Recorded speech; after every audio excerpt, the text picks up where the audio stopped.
Ruth एक मोआबिन स्त्री थी जो कि क्या थी, एक अन्य जाति परिवार से आती थी। वो इजरायली नहीं थी। मतलब कि हम में से कई लोग आज यहाँ पे आप लोग बैठे हुए जो अन्य जाति परिवार से आते हैं, और रूथ की जब हम जीवन को देखते हैं कि वो एक अन्य जाति परिवार से आती है, लेकिन उसका नाम प्रभु यीशु मसीह की वंशावली में पाया जाता है। और उसको पाया जाने से हम उसके चरित्र को देखेंगे कि कौन सा ऐसा चरित्र में उसमें ऐसी क्या बात थी कि वो एक अन्य जाति परिवार से आने के बावजूद बाइबल में उसका इतना बड़ा स्थान है, और उसके नाम पे बाइबल में एक पुस्तक दी गई है। जब हम रूथ की पुस्तक के शुरुआत में देखते हैं तो रूथ का पति मर गया होता है, वह एक विधवा होती है, और लेकिन फिर भी वो अपनी आशा को नहीं छोड़ती। और जब उसकी सास उससे विनती करती है कि तू मुझे छोड़कर चली जा और अपना दूसरा घर बसा ले, जाके शादी कर ले, तो वो अपनी सास को बोलती है कि मैं तुझे नहीं छोड़ने की। उसकी सास की उससे कई बार विनती करने के बावजूद अपनी सास को नहीं छोड़ती है, और वह उससे बोलती है कि जहाँ तू जाएगी वहाँ मैं जाऊँगी, तेरे लोग मेरे लोग होंगे और तेरा परमेश्वर मेरा परमेश्वर होगा। ये उसके जीवन का एक सही निर्णय जो आगे जिसमें उसने कहा है, अगर आप देखना चाहें तो देख सकते हैं, रूथ पहला अध्याय उसके 16वें पद में लिखा है, तेरा परमेश्वर मेरा परमेश्वर होगा।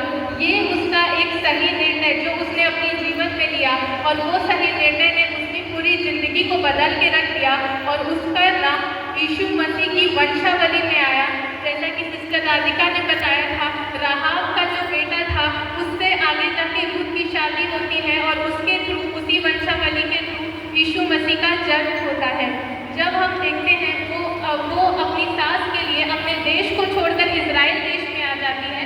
वो एक विश्वासियों की थी अपने सास के प्रति, जबकि उसका पति मर गया था, उसकी जिम्मेदारी खत्म हो गई थी, लेकिन उसने अपनी जो जिम्मेदारी थी, अपनी विश्वास योग्यता जो अपने सास के प्रति थी, उसको नहीं छोड़ा, और वो अपनी सास के साथ अपने देश को, अपने लोगों को छोड़कर इजराइल देश में आई, और उसने परमेश्वर को ग्रहण किया। जब हमारी विश्वास योग्यता हमारे परमेश्वर की तरफ रहती है, तब वो परमेश्वर है जो हमारे मन को देखता है, और तब वो परमेश्वर हमको ब्लेस करता है। और वो आती है, और वो आके इजराइल में बोलती है अपनी सास को कि मुझे खेत में काम करने को जाने दे। उसके दूसरे अध्याय में ये लिखा है, आप पढ़ सकते हैं।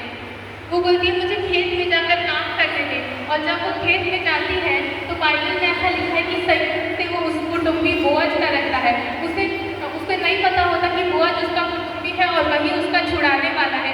जब आप परमेश्वर को जीवन में ग्रहण करेंगे तो परमेश्वर आपको उस स्थान पर भेजेगा जहाँ पे आपका छुड़ाने वाला है, जहाँ से आपको उद्धार मिल सकता है। आपको उसके लिए परेशान होने की जरूरत नहीं है। आपको सिर्फ परमेश्वर को अपने जीवन में ग्रहण करना है, और वो आपको उस जगह पर रोक देगा जहाँ से आपकी बढ़ोतरी होगी। और हम आगे बढ़ेंगे तो वहाँ उसको मनुष्यों का अनुग्रह मिलता जाता है, और वहाँ पे उसके जो काम कर उसके ऊपर के जो एम्प्लॉयज़ रहते हैं, आप उसमें देख सकते हैं दूसरा अध्याय उसके 5वें और 7वें पद में, तो लोग उसके बारे में खुद गवाही देते हैं। उसको अपने काम के लिए दूसरों को बोलना नहीं पड़ता, हाँ मैंने अच्छा काम किया है। उसमें लिखा है वह आई और भोर से यहीं तक है, केवल थोड़ी ही देर घर पे रही थी। ये उसके ऊपर के अधिकारी ने उस बोअज को बताया कि रूथ क्या कर रही है, सिर्फ थोड़ी ही देर घर में रही है, वो भोर से आई है और वो काम कर रही है। आपको अपना काम लोगों को दिखाना नहीं पड़ेगा कि मैंने इतनी मेहनत की। परमेश्वर लोगों का अनुग्रह आपके जीवन में डालेगा, और वो अनुग्रह से आप फलवान और आशीषित होंगे। उस मनुष्य का, उस बोअज का अनुग्रह उस पर रहा।